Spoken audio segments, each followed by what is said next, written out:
Dobrodošli putnici u zadivljujući manastir Visoki Dečani na Kosovu. Pridružite nam se na našem YouTube kanalu dok otvaramo bogatu istoriju i duhovni značaj ovog cenjenog mesta, gde se vekovima tradicije, zadivljujuća arhitektura i duboka vera spajaju. Priča o manastiru Visoki Dečani počinje početkom 14. veka, za vreme vladavine kralja Stefana Dečanskog. Godine 1327. kralj Stefan je započeo izgradnju ovog velikog manastira, koji je završen pod vođstvom njegovog sina, cara Dušana. Posvećen Vaznesenju Gospodnjem, manastir je bio zamišljen kao centar duhovnog života i kulturnog nasleđa.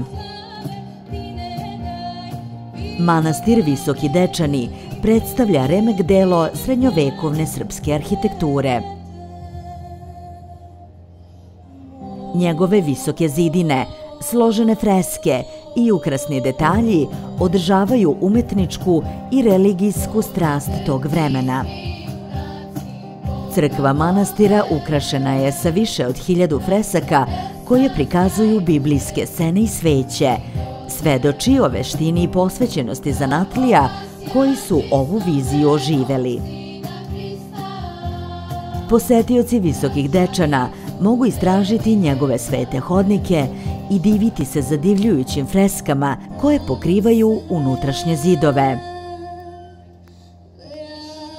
Mirna atmosfera i duhovna energija manastira pružaju jedinstvenu priliku za razmišljanje i povezivanje sa božanskim. Hodočasnici i turisti dolaze ovde da iskose duboki osjećaj istorije i duhovnosti koji prožima svaki kutak. Monasi Visokih Dečana nastavljaju da održavaju tradicije i duhovne prakse koje definišu ovo sveto mesto vekovima. Njihova posvećenost molitvi i gostoprimstvu i očuvanju ovog kulturnog blaga inspiriše sve koji ga posete. Priče o čudima i dubokim duhovnim iskustvima obiluju, potvrđujući trajno nasleđe manastira. Dok završavamo naše putovanje kroz istoriju i lepotu manastira Visoki Dečani, nosimo sa sobom bezvremenske lekcije vere, umetnosti i posvećenosti koje on simbolizuje.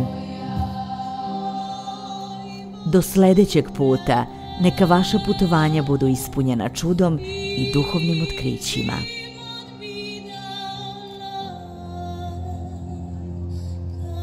Ne zaboravite da lajkujete. Napišite mi u komentarima šta biste voljeli da vidite u sledećem videu. I naravno, subscribeujte. Vidimo se. Ostanite uz moj YouTube kanal.